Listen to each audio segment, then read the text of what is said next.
দ্বীনের প্রচারে সহযোগিতা করুন। বালক আব্দুল কাদের জিলানী তখন নিতান্তই কিশোর।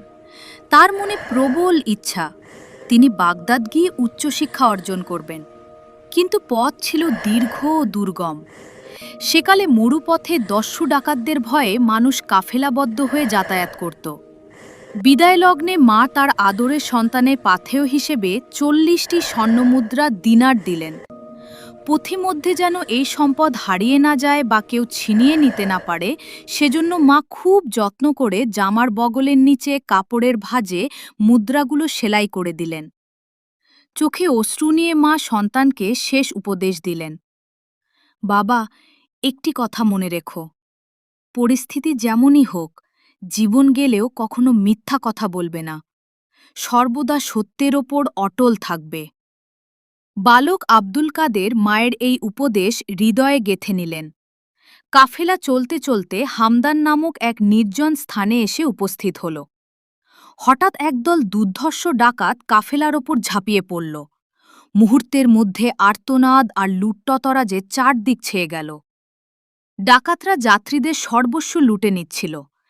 এক ডাকাত বালক আব্দুল কাদেরের পাশ দিয়ে যাওয়ার সময় উপহাস করে জিজ্ঞেস করল, এই ছেলে, তোর কাছে কিছু আছে নাকি? বালক নির্ভীক চিত্তে উত্তর দিলেন, হ্যাঁ, আমার কাছে ৪০টি স্বর্ণমুদ্রা আছে। ডাকাত ভাবল, ছেলেটি নিশ্চয়ই ভয় পেয়ে বা মজা করে এমন বলছে। এতটুকু ছেলের কাছে এত সম্পদ থাকার কথা নয়। সে তাকে উপেক্ষা করে চলে গেল। কিছুক্ষণ পর আরেক ডাকাত এলো। তাকেও তিনি একই উত্তর দিলেন। বিষয়টি ডাকাত সর্দারের কানে গেল।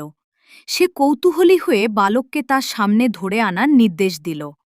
সর্দার জিজ্ঞেস করল, হে বালক, তুমি নাকি বলেছ তোমার কাছে ৪০টি স্বর্ণমুদ্রা আছে? আব্দুল কাদের জিলানী শান্ত কণ্ঠে বললেন, জি, আছে। সর্দার ধমক দিয়ে বলল, কোথায় সেগুলো? বের করো। বালক তখন তার জামার বগলের নিচে সেলাই করা অংশটি দেখিয়ে দিলেন। ডাকাতরা সেলাই খুলে দেখল, সত্যি সেখানে ৪০টি চকচকে স্বর্ণমুদ্রা লুকিয়ে রাখা হয়েছে। উপস্থিত সবাই বিস্ময়ে হতবাক হয়ে গেল। ডাকাত সর্দার অবাক হয়ে জিজ্ঞেস করল, তুমি তো বড় বোকা। তুমি যদি চুপ থাকতে বা মিথ্যা বলতে, তবে আমরা কখনোই এই গোপন জায়গার খোঁজ পেতাম না। তোমার এই মহামূল্যবান সম্পদ বেঁচে যেত। কেন তুমি নিজের ক্ষতি করে সত্য কথা বললে? উত্তরে কিশোর আব্দুল কাদের জিলানী যে কথাটি বললেন তা